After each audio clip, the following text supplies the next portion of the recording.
দেশীয় খেলাধুলার ঐতিহ্যকে জাগিয়ে তোলার পাশাপাশি নতুন প্রজন্মের কাছে তুলে ধরতে বাংলা নববর্ষ উপলক্ষে ঢাকায় আয়োজন করা হয়েছে বৈশাখী ক্রীড়া উৎসব। দিনব্যাপী এই উৎসবে প্রধান অতিথি ছিলেন যুব ও ক্রীড়া প্রতিমন্ত্রী আমিনুল হক। 250 ক্রীড়াবিদ উৎসবে অংশ নেন। তানভীর আহমেদ জানাচ্ছেন। বৈশাখের রং লেগেছে দেশের ক্রীড়াঙ্গনেও। 20 বছর পর ঢাকায় আবারও বৈশাখী ক্রীড়া উৎসব।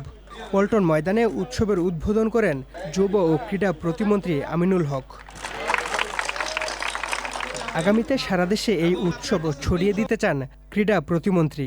যারা এই সুন্দর আয়োজনটি করেছেন তাদের সহযোগিতা নিয়ে আমরা সারা বাংলাদেশের প্রত্যেকটি জেলায় আগামী বৈশাখে ইনশাল্লাহ এই ধরনের গ্রামীণ খেলাধুলা উদযাপন করব ইনশাল্লাহ। এবং সেই গ্রামীণ খেলাধুলাগুলোকে আমরা আমাদের সন্তানদের কাছে, আমাদের ভবিষ্যৎ প্রজন্মের কাছে আমরা পরিচিত করে তুলতে চাই। ক্রীড়াবান্ধব পরিবেশের মাধ্যমে সমাজের বিশৃঙ্খলা মিটিয়ে সুন্দর বাংলাদেশ গড়ার আহ্বান জানান তিনি।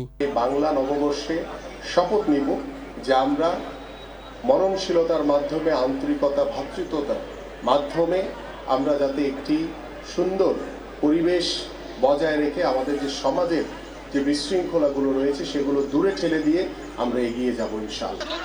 আর্চারি, কাবাডি, ভলিবল, লাঠি ও বলি খেলা সহ 10টি ইভেন্টে প্রতিযোগিতা হয়েছে এই উৎসবে। Tanvir Ahmed, channel I, Dhaka. 200-র বেশি সার্ভিস ও ফিচারে লেনদেনের সব বিকাশ অ্যাপে সম্ভব।